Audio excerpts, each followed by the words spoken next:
모세와 바로가 만나는 장면입니다.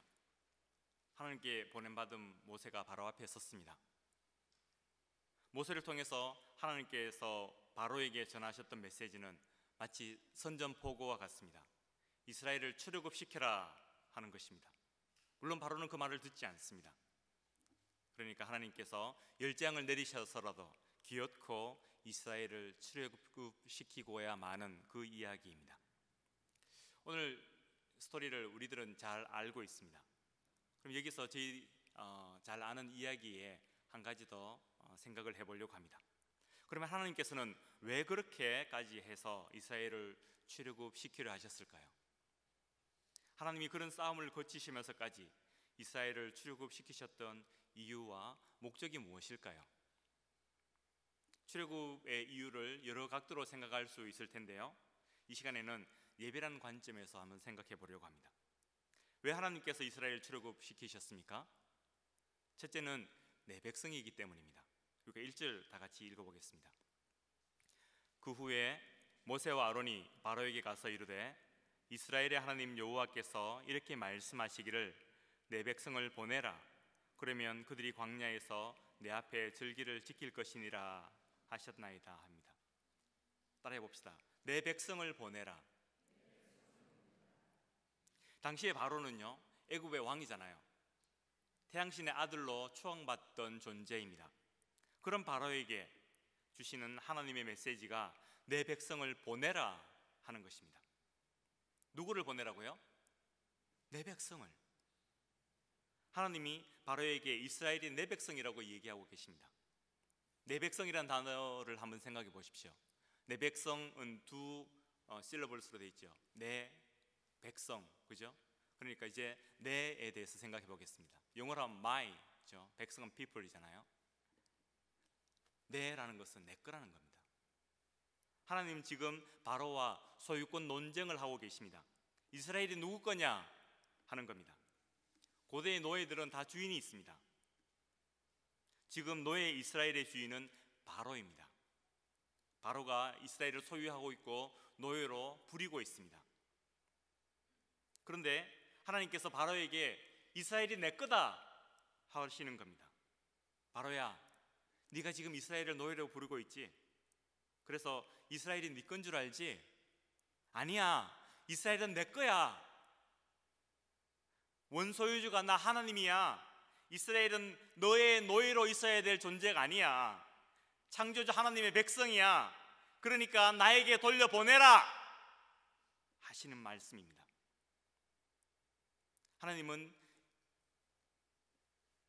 하나님 자신이 이스라엘의 주인이라고 끊임없이 말씀하십니다. 출애굽기에만 내 백성이라는 단어가 19번이 나옵니다. 성경 전체에 내 백성이라는 말은요 199번 이상 나옵니다. 이사야서에서 하나님께서 이스라엘 백성들을 내 것이라고 얘기하는 유명한 구절들을 우리는 기억하고 있습니다. 이사야 43장 1절에 야곱아, 너를 창조하신 여호와께서 지금 말씀하시느니라. 이스라엘아, 너를 지으신 이가 지금 말씀하시느니라. 너는 두려워 말라. 내가 너를 구속하였고 내가 너를 지명하여 불렀나니 너는 내 것이라. 이것을요 베드로식으로 표현하면 어떻게 될까요? 베드로가 뭐라고 얘기했냐면요, 베드로전서 2장 9절에 너희는 택하신 족속이요 왕같은 제사장들이요 거룩한 나라요 그의 소유가 된 백성이니 하였습니다. 너는 내 거다. 너 나의 소유다. 내가 너의 주인이다 라고 하나님께서 말씀하는 것입니다. 내가 네 주인이고 내가 너의 왕이고 내가 너의 통치자야 라는 그 메시지를 주고 계신 것입니다. 성도 여러분, 우리는 누구의 것입니까? 내 인생이 하나님께 속하였고 하나님 것이라는 것을 믿으시기 바랍니다. 이것이 우리에게 얼마나 큰 영광이고요 위로이고 안전을 보장해 주는 말씀인지 모릅니다. 방금 저희가 이사야서 말씀을 읽었잖아요. 하나님께서 이스라엘 백성들에게 너가 내 것이라고 얘기하시면서 무슨 말씀을 하시는 겁니까? 너는 두려워할 필요가 없다. 두려워하지 마라. 내 거기 때문에 내가 책임진다 라고 말씀하시는 것입니다. 우리 모두 우리가 하나님 것이라는 것을 믿고 하나님께 의지하는 저와 여러분 되시기 바랍니다. 이제 내를 했으니까요, 백성을 한번 생각해 보겠습니다. 지금 하나님은 이스라엘을 내 백성이라고 부르고 있습니다. 방금 전에 저는 이스라엘이 누구라고 했습니까? 바로의 노예라고 했죠. 그런데 하나님께서는 내 노예가 아니라 내 백성이라 말하십니다. 이것은 굉장히 쇼킹한 표현입니다. 하나님이 누구십니까? 스스로 있는 자십니다. 천지의 창조주시고요, 이 땅의 통치자시고요, 만군의 여호와십니다. 그러면 누가 하나님의 백성이어야 어울리겠습니까? 그 누구도 어울릴 수 없겠지만 그래도 이 땅 가운데서 하나님의 백성이라고 그래도 갖다 붙일 만한 존재가 누구겠습니까? 당시 최강 나라였던 애굽 나라나 아니면은 저 갈대아에 있는 그런 백성들쯤 돼야 하나님의 백성으로서 어느 정도 격이 맞지 않겠습니까? 그런데 하나님이 지금 누구를 자신의 백성이라고 부릅니까? 이스라엘을 자기 백성이라 부르십니다. 지금 이스라엘은 애굽에서 종살이하고 있는 백성들입니다. 남의 나라에서 노예로 있는 그 하층민들을, 그 가치 없는 사람들을, 자격 없는 사람들을 하나님께서 나의 백성이라고 부르고 계십니다. 하나님이 우리를 하나님 백성 삼으셨다 하는 것은 신약에서도 계속 이어지는 아주 중요한 컨셉입니다. 바울이 디도에게 편지를 썼습니다. 디도서 2장 14절에 이렇게 기록합니다. 그가 우리를 대신하여 자신을 주심은 모든 불법에서 우리를 속량하시고 우리를 깨끗하게 하사 선한 일을 열심히 하는 자기 백성이 되게 하려 하심이라. 하나님께서 우리를 구원하신 것이 우리를 하나님 백성 삼으시기 위해서라고 얘기하는 것입니다. 우리 개역 개정은 자기 백성이라고 했는데요, 예전에 우리가 읽었던 개역 성경에는 친백성이라고 번역합니다. 이스라엘은 너희들의 노예일 수 없다. 하나님의 친백성이다. 어디 하나님의 친백성을 네가 노예로 삼고 있느냐? 어서 내보내라. 내 것을 돌려다오 하시는 요구입니다. 하나님께서 이제 더욱 쇼킹한 말씀을 하십니다. 그냥 백성이 아니라 아들이라 부르십니다. 그것도 그냥 아들이 아니라 장자라고 부르십니다. 우리가 4장으로 한번 돌아가 보겠습니다. 4장 22절 23절 같이 한번 읽어보겠습니다. 시작.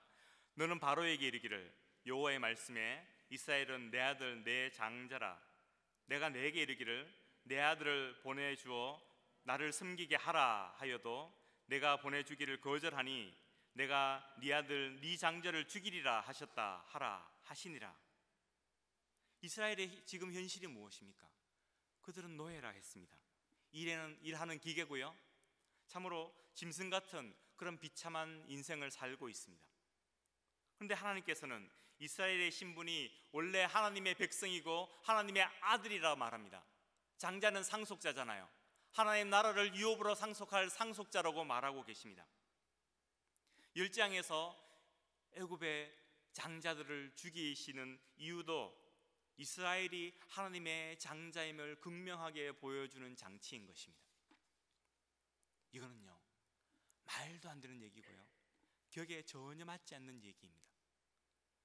만왕의 왕 하나님께서 남의 나라 종에게 자기 백성이라니요, 아니 자기의 장자라니요. 성도 여러분, 이것을 하나님 입장에서 한번 생각해 보십시오. 이것을 하나님의 사랑과 긍휼이란 단어를 빼고 어떻게 설명할 수 있겠습니까? 왕이 노예를 자기 백성이로 하는 것을, 그 노예를 자기 아들로 회복시키시려고 10장까지 내려서 기어코 해방시키고야마는 그 열심과 열정을 다른 무슨 말로 설명할 수 있겠습니까? 반대로 이걸 노예의 입장에서 생각해 보십시오.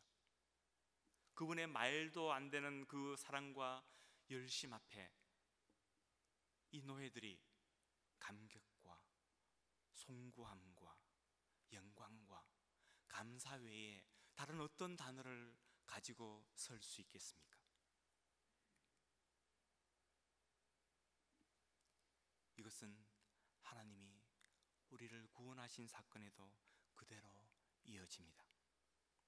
죽을 죄인을 구원하시기 위해서 아들까지 아끼지 않으시는 그 사랑과 열심 앞에서 우리가 감사하고 송구하고 감격할 수밖에 없는 것이죠. 지금 우리는 예배하러 나왔습니다. 예배가 무엇입니까? 예배는요, 하나님 입장에서 예배는 그 출애굽 사건과 해방과 구원 사건의 목적입니다. 우리 입장에서 예배는요, 그 하나님의 그 사랑과 열정에 감격하면서 경배하는 것입니다. 그래서 우리의 예배에는 감사와 송구함과 감격이 넘쳐날 수밖에 없습니다. 아니, 넘쳐나야 합니다. 예배드리는 것은요, 하나님 백성이 가지는 특권입니다. 하나님께서 우리를 자녀로 삼으셨기 때문에 예배할 수 있는 줄 믿으시기 바랍니다. 세상의 소유였던 내가 하나님의 소유가 되었습니다. 원래는 어둠에서 종로로 하던 내가 하나님의 빛의 자녀가 되었습니다.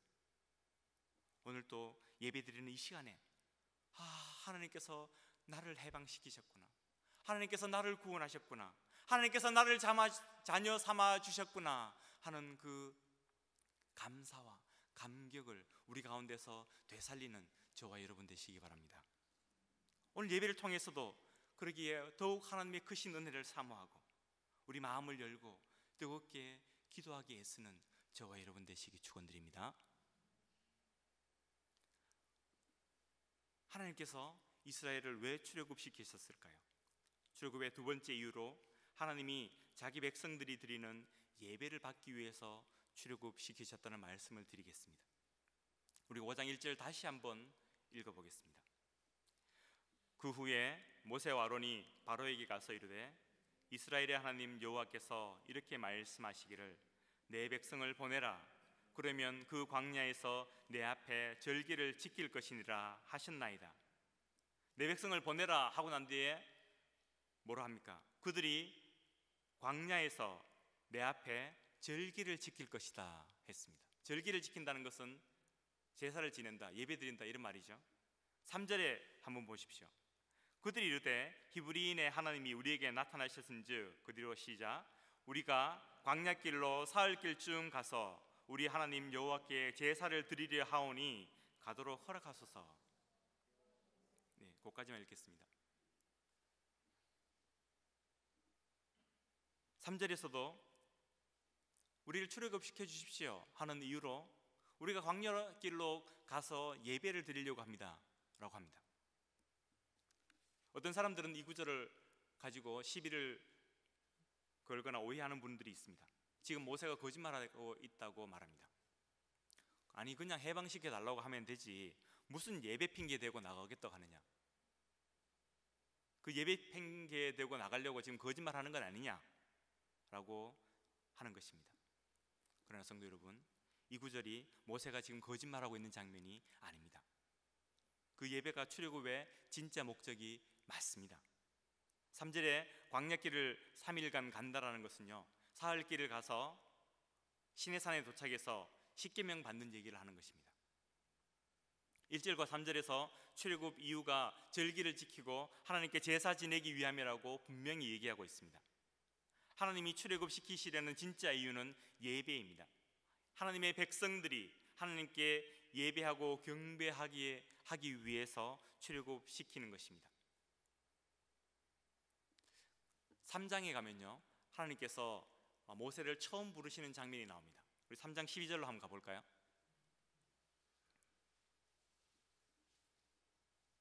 시작. 하나님이 이르시되 내가 반드시 너와 함께 있으리라. 내가 그 백성을 애굽에서 인도하여 낸 후에 너희가 이 산에서 하나님을 섬기리니 이것이 내가 너를 보낸 증거니라 합니다. 하나님께서 버닝부시에 불타는 가시떨기에 나타나서 모세에게 내 백성을 출애굽시키러 가라 라고 하니까 모세가 못 갑니다 하지 않습니까? 그런 장면 중에 하나입니다. 버닝부시에서 하나님께서 이제 모세에게 출애굽 계획을 설명하고 계십니다. 하나님께서 모세에게 출애굽 계획을 처음 이렇게 알려주실 때부터 출애굽한 뒤에 이 산에 와서, 이 시내산에 와서 하나님을 예배하게 하는 것이 내 계획이다 라고 말씀하고 계십니다. 그리고 실제로 이스라엘은요, 출애굽하자마자 제일 먼저 온 것이 바로 이 시내산입니다. 시내산에 와서 예배를 드림을 통해서 하나님이 이스라엘의 왕이시고 이스라엘은 하나님의 백성이라고 선포하셨습니다. 그동안 애굽의 노예로 살던 사람들이 이제 우리가 하나님 백성 되었다는 사실을 선포받았을 때의 그 감격이, 그 감동이 얼마나 컸을지 생각해 보십시오. 그리고 하나님께서 이스라엘 백성들에게 하나님의 백성들의 삶의 방식이 이런 것이야 라고 가르쳐 주시는 것이 십계명과 다른 율법들입니다. 너희들이 이제 애굽의 삶의 방식으로 살지 마. 애굽의 신관으로 세상을 바라보지 마. 너희들이 이제 하나님의 백성답게 생각하고 하나님의 백성답게 하나님께 예배하고 하나님의 백성답게 삶을 살아봐. 하나님의 백성답게 너희가 이런 윤리를 가져봐. 하나님의 백성답게 너희들의 라이프 스타일을 이렇게 변화시켜봐 하고 제시해 주시는 것이 십계명이고 다른 율법들입니다. 그래서 십계명을요, 우리가 마치 어떤 법 조항으로만 생각하면, OX 문제로 생각하면 우리에게 큰 오해가 됩니다. 하나를 맞추면 칭찬받고 하나를 못 맞추면 꾸중 듣는 꼬맹이가 됩니다. 하나님께서 우리를 그런 자로 만들기 원하셨던 것이 아닙니다. 애굽의 노예들과 전혀 다른 하나님의 백성들은 어떤 사람들인가를 보여주는 것이 바로 시내산에서 말씀해 주셨던 내용들인 것입니다. 그 시내산이 광야에 있는 산이잖아요. 그러니까 이스라엘 백성들이 광야에 가서 예배 드린다는 말이 전혀 틀린 말이 아닌 것이죠. 근데 우리가 알다시피 바로가 모세의 말을 듣지 않지 않습니까? 그래서 하나님께서 열재앙을 내리시는데요, 열장의 구절들마다 하나님께서 이스라엘을 출애굽시키신 이유들이 나와 있습니다. 그 출애굽의 이유들은 끈질기게 계속해서 예배와 연관됩니다. 첫 번째 재앙에 보시면요, 7장에 보시면 그에게 이르기를 16절에 히브리 사람의 하나님 여호와께서 나를 왕에게 보내 이르시되 내 백성을 보내라. 그러면 그들이 광야에서 나를 섬길 것이니라 하였으나 내가 내 말을 듣지 아니하였도다. 여호와께서 이같이 이르노니 내가 이로 말미암아 나를 여호와인 줄 알리라. 볼지어다 내가 내 손의 지팡이로 나일강을 치면 그것이 피로 변하고 합니다. 첫 번째 재앙, 나일강이 피로 변하는 재앙의 이유가 무엇입니까? 바로가 이스라엘 백성들의 예배를 허락하지 않았기 때문입니다. 둘째 재앙 8장의 1절에 보면 여호와께서 모세에게 이르시되 너는 바로에게 가서 그에게 이르기를 여호와의 말씀에 내 백성을 보내라. 그들이 나를 섬길 것이니라. 이 8장은요 개구리 재앙에 대한 부분입니다. 하나님께서 애굽에 개구리 재앙을 내리신 이유도 바로 바로가 이스라엘 백성들이 하나님을 섬기게 하지 못했기 때문입니다. 8장 뒤쪽에 나오는 파리 재앙도, 9장에 나오는 온역도, 10장에 나오는 메뚜기 재앙도 그 이유가 계속해서 이스라엘 백성들이 예배하게 하지 못하는 것에 대한 재앙이었습니다. 그리고 하나님께서 열재앙을 다 내리시고 기어코 이스라엘을 출애굽시키신 것이 바로 이 하나님께 제사하기 위해서, 하나님을 섬기게 하기 위해서였던 것입니다. 하나님께서 이스라엘의 예배를 받으시려고 이스라엘을 출애굽시키십니다. 하나님이 이스라엘에게 가장 원하시는 것이, 궁극적으로 원하시는 것이 바로 그들의 참된 예배입니다. 나중에 선지자들이 나타나서 이스라엘 백성들의 범죄함에 대해서 얘기할 때에 자주 했던 문구들이 어떤 것입니까? 너희들이 하나님을 예배하지 않고 있다. 하나님을 예배하는 것이 아니라 간음하여서 저 이방 신상들을 예배하고 있다. 너희들이 그런 식으로 하나님을 예배하는 것은 하나님의 성전 마당만 밟는 것일 뿐이다. 하나님께서 너희들의 제사 싫어하신다. 그런 제사 하나님께서 싫어하신다. 끊임없이 선지자들이 반복해서 얘기하는 것이 바로 이스라엘 백성들의 참된 예배를 회복하는 것이었습니다. 오늘 출애굽에서도 마찬가지입니다. 이들이 노예로 있으면 하나님을 제대로 예배할 수 없잖아요. 그러니까 하나님께서 노예로부터 해방시키는 것입니다. 애굽 땅 안에 있으면 애굽의 문화와 종교로부터 자유로울 수 없잖아요. 그래서 하나님께서 그 땅에서 끄집어내는 것입니다. 하나님께서 예전에 약속의 땅을 주시겠다고 그렇게 언약을 맺으셨잖아요. 하나님께서 그것을 기억하시고 이제 이스라엘 백성들을 그 언약의 땅으로 인도해 가시는 것입니다. 우리가 아는 믿음의 선진들의 삶을 보면 그들은 모두 다 예배자로서의 삶을 살았습니다. 우리가 잘 아는 아벨은 하나님이 기뻐하는 제사를 드렸습니다. 에노스는 처음으로 여호와의 이름을 불렀던 사람입니다. 노아는 홍수 뒤에 단을 쌓고 하나님께 제사를 드림으로 무지개 언약을 받았습니다. 아브라함은 가는 곳마다 하나님 앞에 단을 쌓았습니다. 그 아들 이삭도 단을 쌓았고요, 그의 아들 야곱도 단을 쌓았고, 우리가 오늘 본문에서 보고 있는 모세도 광야에서 하나님께 단을 쌓고 경배했습니다. 출애굽 백성들의 희생제사는 바로 이런 믿음의 조상들의 제사와 예배를 이제 회복하는 것입니다. 수백 년 동안 노예를 사느라고 이들이 제대로 하나님을 섬기지 못했지 않습니까? 하나님께 경배하지 못했지 않습니까? 이제 출애굽을 통하여서 이제 이 백성들이 진짜로 참된 예배를 회복하는 시기가 곧 오고 있는 것입니다. 이렇게 믿음의 조상들은 하나같이 하나님을 경배하고 섬기는 자들이었습니다. 그럼 우리는 어떻게 해야 될까요? 성도 여러분, 우리 주님은 오늘도 참 예배를 드릴 예배자들을 찾고 계십니다. 우리가 잘 아는 요한복음 4장 23절에 아버지께서 참으로 예배하는 자들은 영과 진리로 예배할 때가 오나니 곧 이때라. 따라해 봅니다. 아버지께서는 이렇게 자기에게 예배하는 자들을 찾으시느니라. 성도 여러분이요, 우리를 출애굽시키시라도 예배받기 원하셨던 하나님께서 지금 이 시간에 성령과 진리로 예배하는 자들을 찾고 계시는 줄 믿으시기 바랍니다. 하나님께서 이 자리 가운데 내게 예배할 자가 누구냐, 내게 마음과 너희들의 모든 것들을 바쳐서, 너희들의 인생을 바쳐서 내게 예배할 자가 누구냐, 너희들의 마음을 열고 하나님을 향하여서 손을 들 자가 누구냐, 하나님께서 찾고 계신 것입니다. 우리 시간 우리의 마음을 주님께 드리기 원합니다. 예배 시간에 참으로 은혜 받기 사모하는 예배자가 되시기 원합니다. 찬양 중에 성령의 터치를 경험하고 기도 중에 하나님의 음성 듣기를 간절히 사모하는 예배자들이 되시기 원합니다. 예배는 함께 모여서 드리는 공예배 안에만 있는 것이 아니잖아요.